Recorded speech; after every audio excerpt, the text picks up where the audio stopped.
So hey guys, আজকে তোমাদেরকে দেখাবো কি এমডি শহীদুলের বাড়ি কিভাবে যাবে। অনেকেরই প্রশ্ন ছিল, দাদা এমডি শহীদুলের বাড়ি কিভাবে যাব, ক টাকা খরচ হবে। তো এই ভিডিওর মাধ্যমে সব বলবো, ক টাকা খরচ হবে না হবে, কিভাবে যাবে সব বলবো এই ভিডিওতে। ভিডিওটা ফুল দেখো, আশা করছি ভালো লাগবে।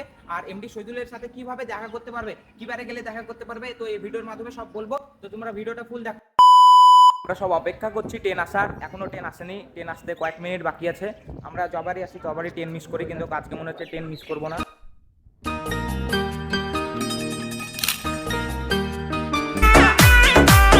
তোমাদেরকে চাপতে হবে মুর্শিদাবাদ স্টেশনে আর নামতে হবে কৃষ্ণপুর স্টেশনে।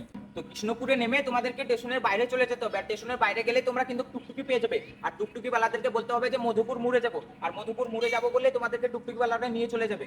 টুকটুকি বালা তোমাদেরকে নতুন পেয়ে কিন্তু ভাড়া অনেক বলবে, কিন্তু ভাড়া অনেক না, 10 টাকা ভাড়া, 10 টাকার বেশি তোমরা দেবে না। ফাইনালি গাইজ আমরা অলরেডি চলে এসেছি এমডি শহীদুলের বাড়িতে। ঠিক আছে, কিছুক্ষণ পর ওনার সাথে দেখা হচ্ছে, তোমাদেরকে দেখাচ্ছি।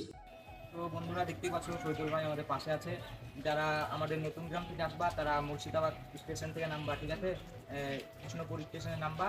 আর কৃষ্ণপুর স্টেশনে নেমে বলবা মধুপুর মোড়ে যাবো, ঠিক আছে। মধুপুর মোড়ে আসলেই তোমরা শহীদুল ভাইয়ের সাথে দেখা করতে পারবা। আর যেদিন সেদিন আসলে দেখা করা হবে না ভাই, রোববার আসবা, রোববারে শহীদুল ভাই ফাঁকা থাকে, ঠিক আছে ভাই। হ্যাঁ, তো এটুকুই, সবাই লাইক শেয়ার কমেন্ট করতে হবে।